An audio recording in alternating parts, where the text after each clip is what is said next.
Hi, my name is Nick Rooswinkel, 18, university student, aspiring stuntman, cosplayer, comic book nerd, tattoo aficionado. And this is the first time I cosplayed.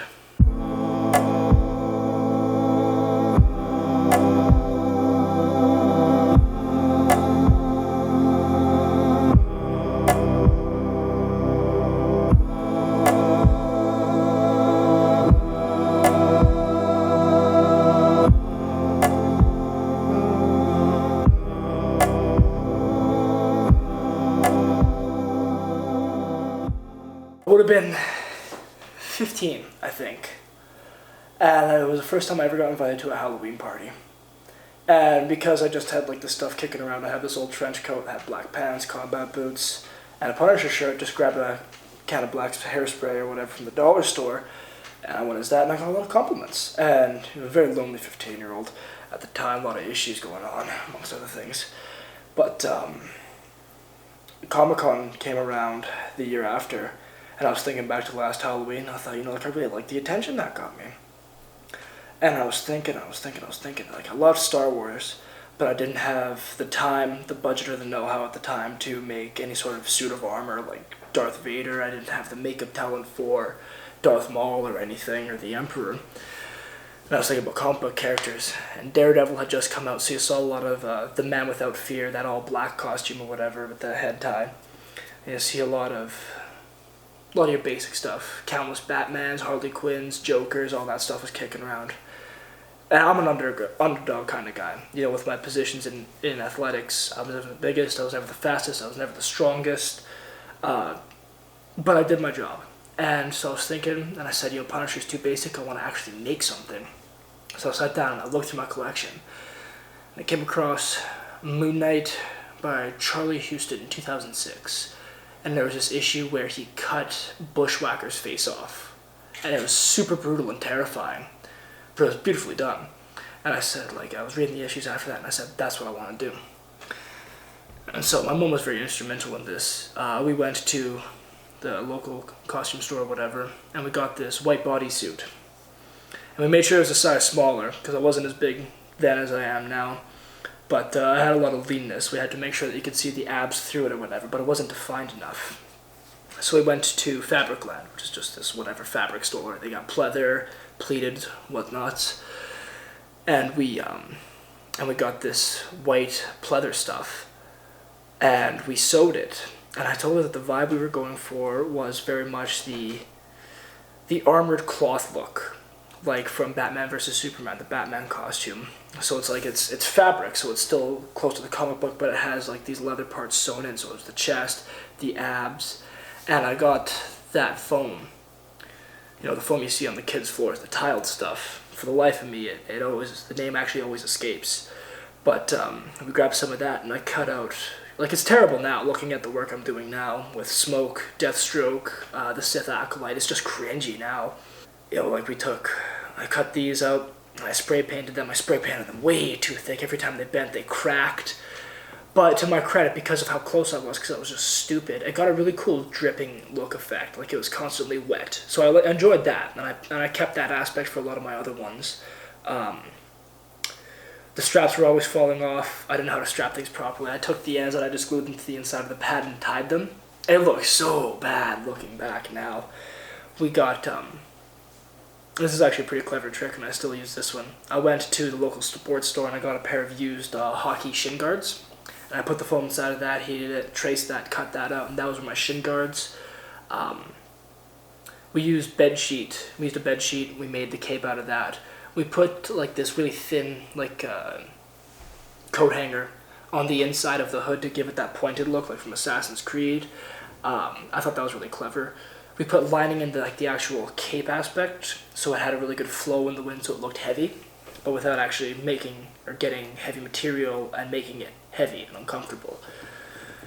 To try and get it as comic accurate while still on budget as possible, I do a lot of airsofting, and I had these goggles. It was just these mesh goggles, and I punched one of those out, and I spray painted it blue, and I glued it to one.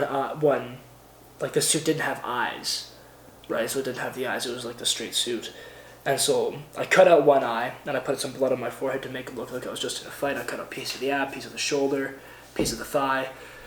And it wasn't until that costume I realized how horrifically pale I actually was. I was whiter than this table. And I spray painted that very, very light blue, and I glued that on. I couldn't see I couldn't see at all through that thing, which is why I had that one eye open.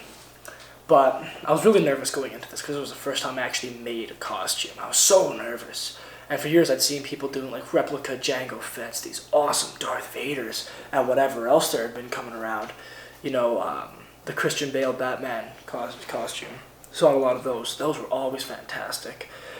And when I got there, first thing I heard was like, is that Moon Knight? And I said, yeah. And he said, dude, like that's so good. And I said, do you mind if I take a picture with you? It was for my brother. He loves the character. And I said, I would be honored. And the rest of the day carried on just like that. And it warmed my heart, as warm as it could possibly get. And I've stuck with it ever since. Probably the best. I have a mechanic friend, and he made like these little crescent moon shaped batarangs, pretty much. And I had 4 of those, and I'd hold them in pictures because I had the brass knuckles with the spikes on them, and I had the moon darts or whatever, and I'd do this. And every time there's a lot of little kids there, and they always wanted to take pictures, so I'd let them hold the moon dart or whatever, or let them wear the knuckles or carry the bow staff. And, you know, seeing the kids' faces just warm up, and, like, all the people around my age, a little bit older, saying, like, dude, that's awesome, he's such a B character, you don't see him much, you did such a good job. It was one of the biggest senses of accomplishment I've ever had in my life. To have that kind of personal effect on other people, and making it, like, person to person. You know, you can have an effect on people, like with athletics, that can inspire people to go into the gym or go into the ring. But getting the chance to talk to them, otherwise, I'm not saying I'm famous or anything far from it, but even that alone was just fantastic. And it's just carry on. I've gotten so much better, but I'd like to really revisit Moon Knight one day and do him justice. Now that I understand how these things work, how the systems work, I want to do like a full set of armor. I want to make it so that the hood doesn't have a bunch of wrinkles in it and you can't see the stitch lines. But part of me wants to wear the same suit, you know, 30 pounds later. Just to see. I gotta give it a try. As soon as you find something you enjoy, you find other people who enjoy that, and they will almost always be happy to talk about what they enjoy because you enjoy it as well. If there's one thing I will always like to talk about, it's talking about sports with people who also like sports. Talking about comics with the people who like comics. Talking about anything that I like with someone who likes that same thing. And, you know, that just opens up all these new doors for you, and it's beyond description. Life-changing. Absolutely. If this is the moral I'm passing on, and I will tell you to pass this on and live by this if you're planning on entering into any kind of community like that. Sports, comic stuff, whatever it is. You want to be an artist, you want to be a photographer, cinematographer, cosplayer, athlete, do it. Because the people who are serious and who love that sort of thing are happy to help you at every chance they get.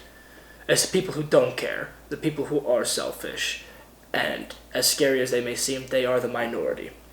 They're just the loudest part, which makes them seem a lot bigger than they actually are. That was my first time cosplaying, and it was absolutely life-changing. I would not trade that experience in for anything, ever. If you want to see more videos like this, follow the link in the description. Alright? For more videos like this, for more content in general, follow us at TV Projects, and follow me at my personal, at Nick Roosy. I'm Nick Rooswinkel, and this has been my first time cosplaying. How can I see? Wanna feel